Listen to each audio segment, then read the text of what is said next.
Hai, masih bersama saya, Mr. Z, bicara. Tentu saja bicara tentang kebenaran berdasarkan fakta, data, dan realita. Teman-teman, sebelumnya saya memohon maaf ya apabila ada kesalahan. Insya Allah lah tidak ada kesalahan. Semua yang saya sampaikan ini berdasarkan fakta tanpa adanya rekayasa. Teman-teman, masih ya terkait dengan Nikita Mirzani. Ini katanya, ya bukan lagi katanya sih, faktanya ada surat yang ditulis oleh Nikita Mirzani di balik jeruji. Konon surat tersebut adalah surat terbuka.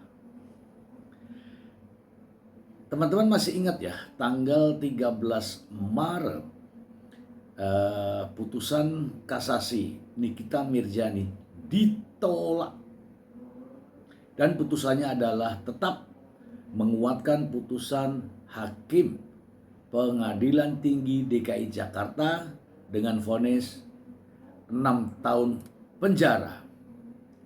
Inilah yang membuat adanya berita bahwa Nikita Mirzani membuat surat terbuka. Saya ingin membacakan surat tersebut. Kemudian kita akan mengulas kalimat demi kalimat.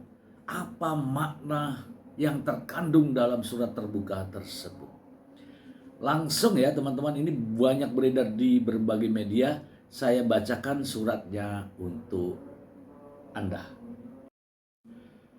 Surat terbuka ratapan keadilan di balik jeruji. Ini tertanggal 18 ya, tapi baru ditayangkan tanggal 19 Maret. Kepada yang terhormat, mereka yang memegang palu keadilan. Hari ini pena saya gemetar bukan karena takut, melainkan karena lelah menanggung beban ketidakadilan yang kian menyesakkan dada.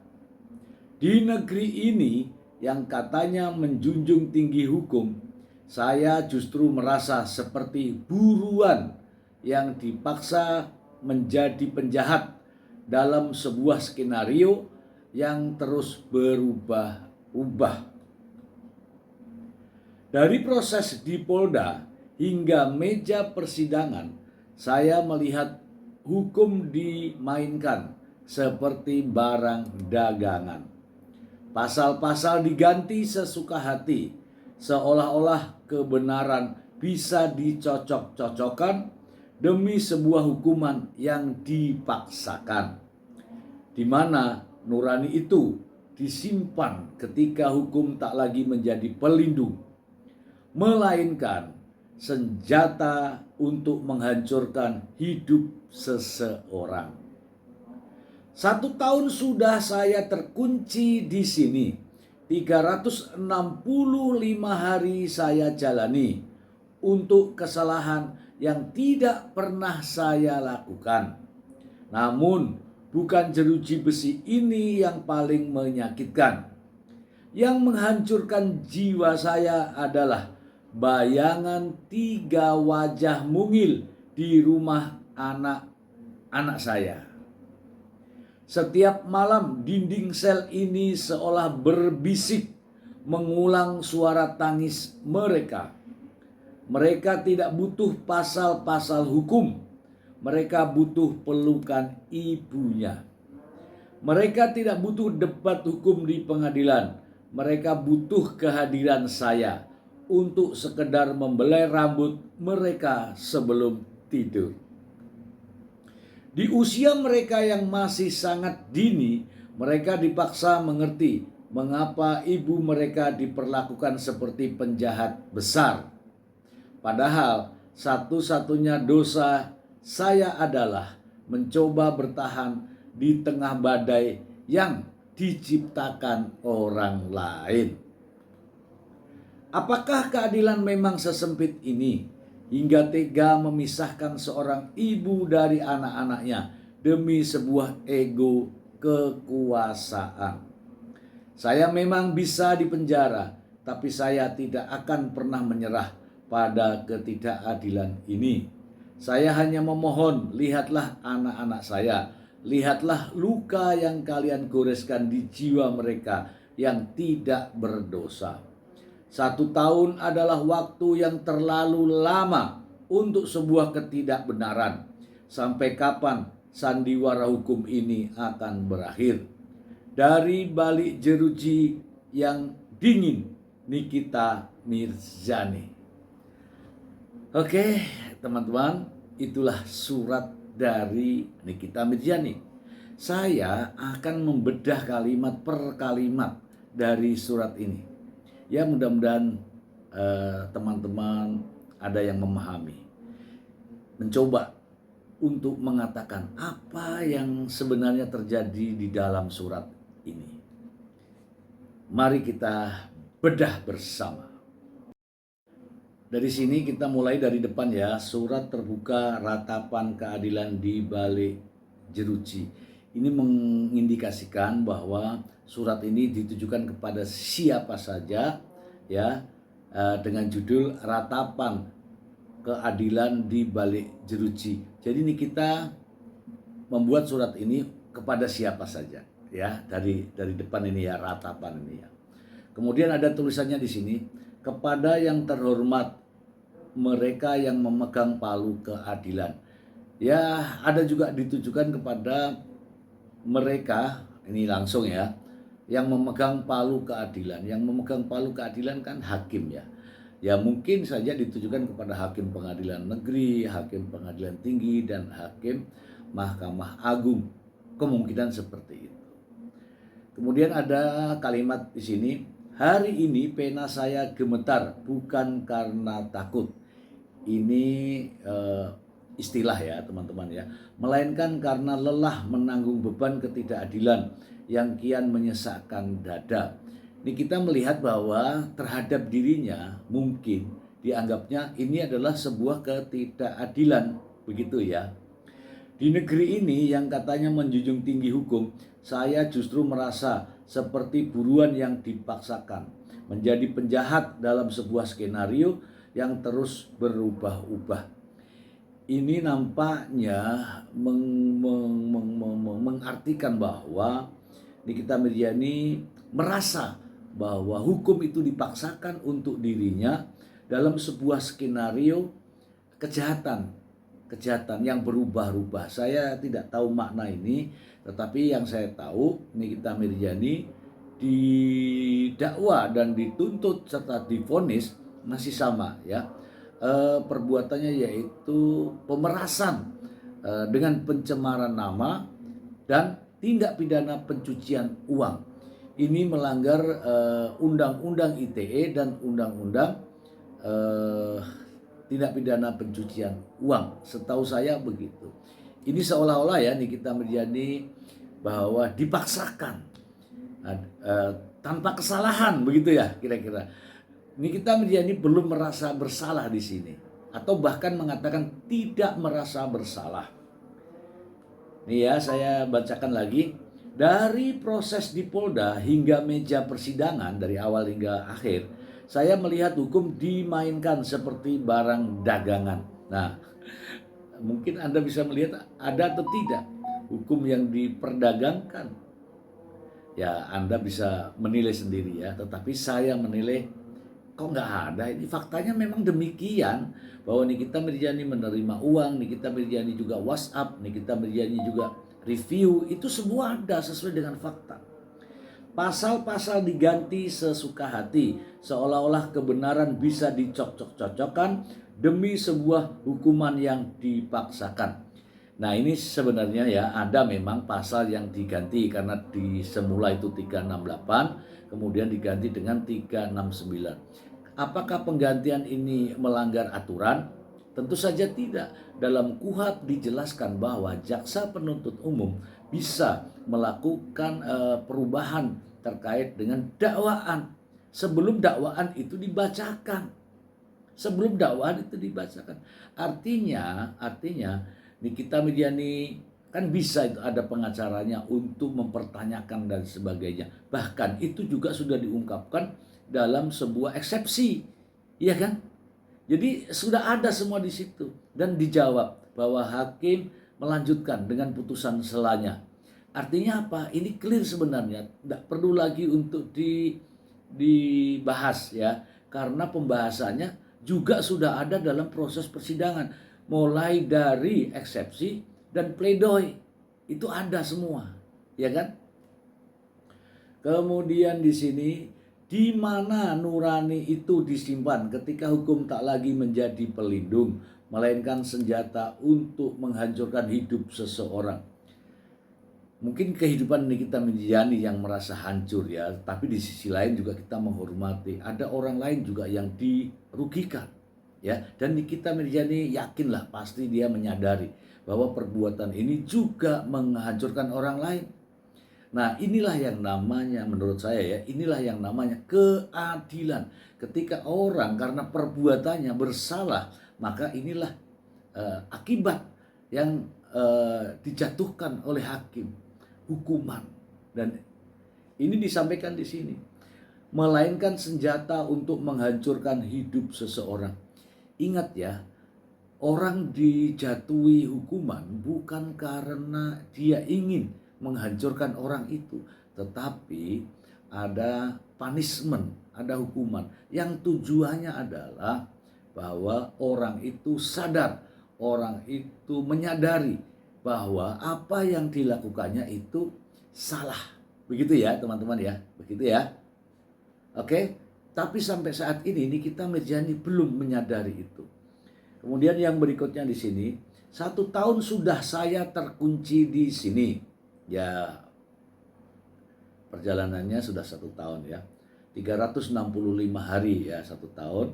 Saya jalani untuk kesalahan yang tidak pernah saya lakukan. Di sini terlihat jelas bahwa Nikita Mirzani merasa tidak melakukan kesalahan. Padahal dalam fakta-fakta persidangan, dan itu bisa dibuktikan, Nikita Mirzani melakukan pembayaran uang di PT Bumi Paramawisesa dengan uang hasil ini. Teman-teman ingat kan? Teman-teman ingat itu. Bahwa di sini Nikita Mirzani tidak merasa bersalah. Padahal perbuatan itu sudah ditunjukkan di proses persidangan. Namun bukan jeruji besi ini yang paling menyakitkan. Jadi ditahan dia sebenarnya nggak apa-apa nih. Yang menghancurkan jiwa saya adalah bayangan 3 wajah mungil di rumah saya, anak-anak saya. Nah, di sini dia ingat sama anak-anaknya. Ingat ya, wajar lah ya ketika seorang ibu jauh dari anak-anaknya, tentu saja ada rasa rindu, rasa kangen dan sebagainya. Tapi yakinlah ya bahwa ketika anak-anak itu misalnya tidak sanggup untuk dipelihara oleh siapapun yang ada di rumahnya, bisa kok lapor ke dinas sosial, bisa, karena anak-anak Indonesia itu ya dipelihara oleh negara ya, bisa dilaporkan kalau memang benar itu terjadi. Tapi kalau urusan kangen ya kan, 1 minggu sekali atau 2 minggu sekali bisa kok membesuk di pondok bambu.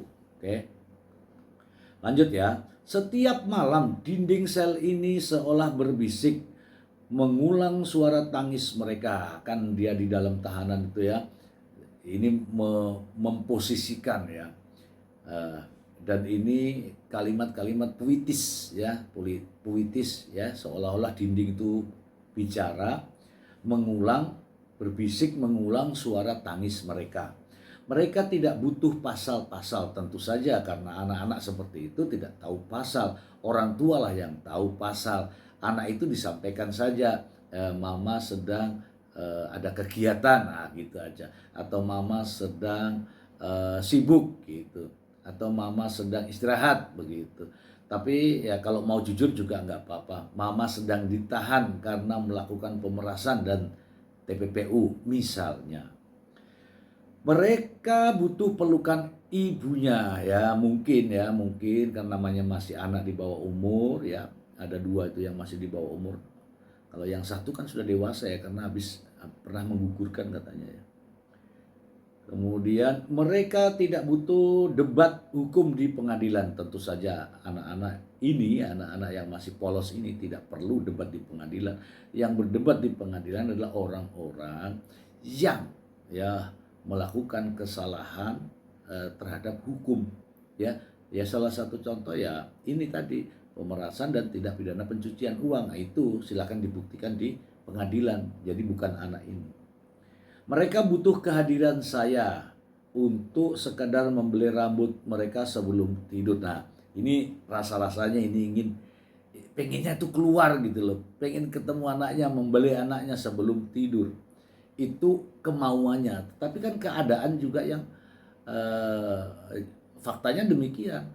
Keadaan sekarang ini Nikita Miryani ditahan ya selama 6 tahun sebagaimana putusan daripada eh, kasasi kemarin kan. Di usia mereka yang masih sangat dini, mereka dipaksa mengerti mengapa ibu mereka diperlakukan seperti penjahat besar. Penjahat besar ya di sini ya. Dia tidak mengatakan bahwa penjahat kecil gitu ya. Dia mengatakan dalam tulisan suratnya mengatakan sebagai penjahat besar. Ya, penjahat besar itu bukan besar karena badannya bukan, tapi karena ancaman hukumannya. Kalau ini dilakukan terus-menerus, ya ini juga berbahaya. Ya untung saja ya masih diingatkan bahwa yang seperti ini tuh salah. Review-review produk, kemudian minta uang dengan cara mengancam, menjelek-jelekan dan sebagainya itu tidak boleh, ya. Dan anak-anaknya juga akan tahu nantinya, ya kan? Padahal satu-satunya dosa tanda kutip saya adalah mencoba bertahan di tengah badai yang diciptakan orang lain. Seolah-olah di sini ini bukan karena kesalahannya, ini kesalahan orang lain yang membuat tuh orang lain. Ya kan? Yang membuat orang lain. Artinya apa? Ada orang lain.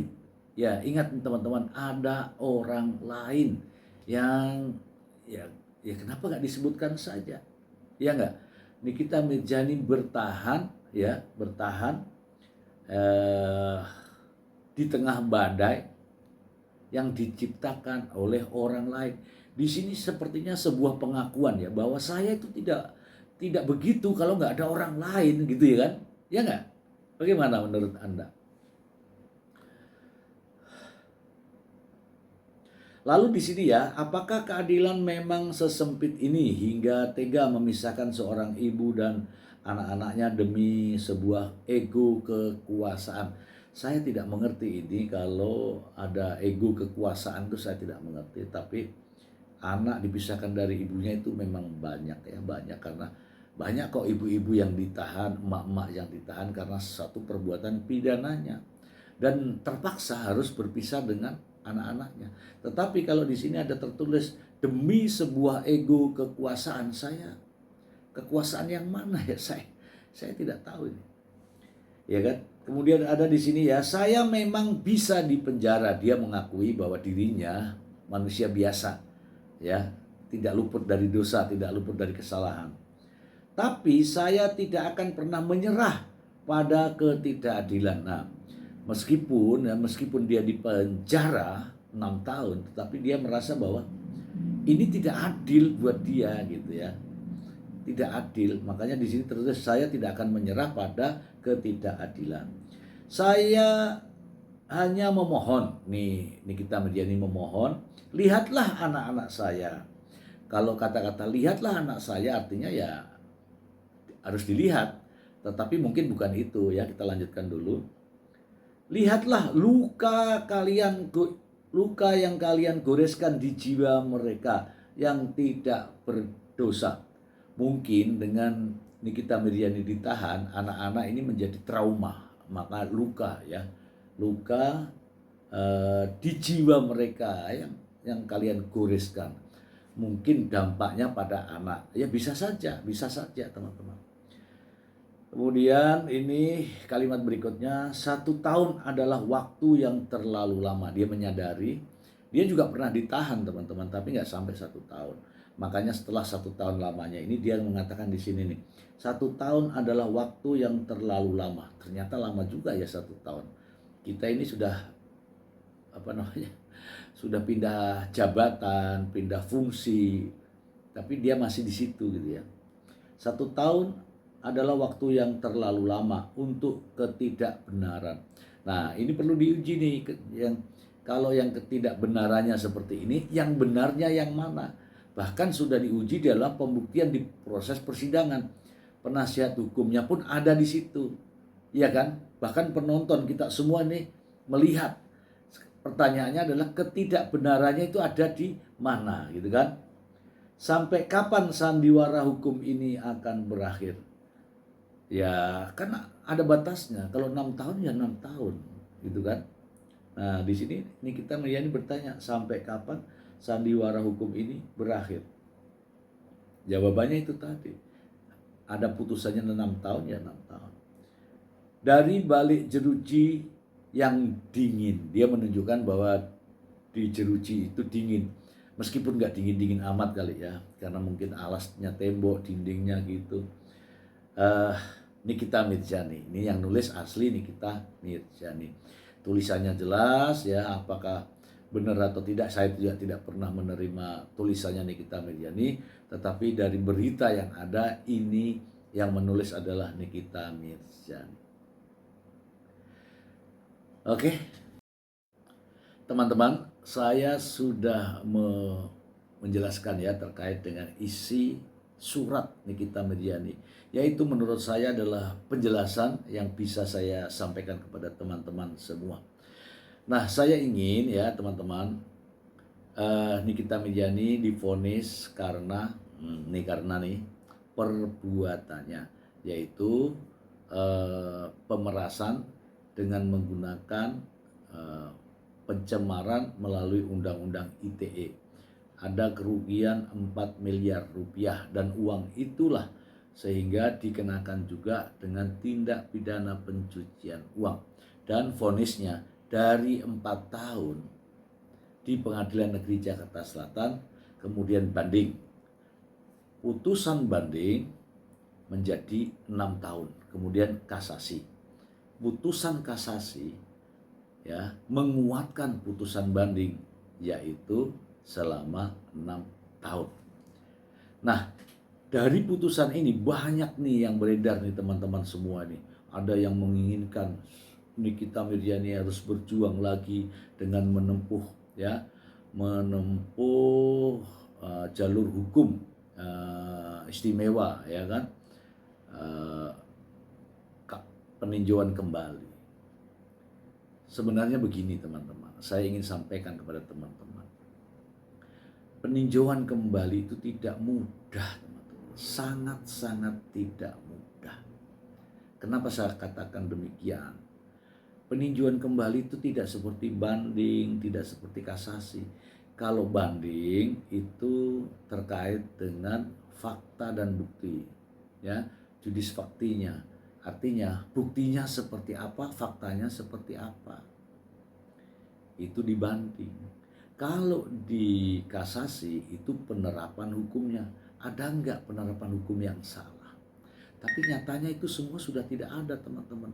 Nah kalau PK teman-teman, itu minimal itu ada 3 saya sebutkan ini ya. Yang pertama, setelah dinyatakan ingkrah putusannya, dia bisa peninjauan kembali kalau ada novum baru, ada bukti baru. Nah kira-kira bukti barunya apa? Itu pertanyaan ya, supaya bisa PK. Yang kedua adalah adanya kesalahan hakim. Kesalahan, kekilafan hakim. Ya banyak hal, apakah hakim di dalam perjalanan ini salah orang misalnya. Ini Nikita Mirzani, ini Mail, apakah ini Nikita Mirzani atau Mail benar atau tidak. Kalau ada kekilafan, ada kesalahan, bisa. Tapi kalau tidak, ya nggak bisa teman-teman. Kemudian yang ketiga, adanya pertentangan hukum. Pertentangan hukum, contohnya apa? Misalnya melakukan perbuatan pencurian, vonisnya pembunuhan. Nah itu pertentangan. Misalnya ada orang tidak bersalah diputus bersalah, ya kan? Dengan buktinya misalnya nih, saya ada di sini melakukan perbuatan pidana. tuduhannya seperti itu, ya kan? Melakukan perbuatan pidana. Sementara yang melakukan itu ternyata bukan saya. Begitu loh, paham ya? Atau begini, ada lagi, ada orang dituduh melakukan perbuatan pidana. Padahal orang itu tidak ada di situ saat itu. Contohnya seperti itu. Tapi divonis.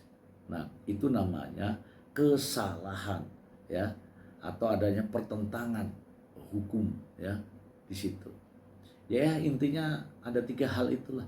Adanya novum, adanya kekhilafan hakim, adanya pertentangan hukum. Tidak mudah, teman-teman.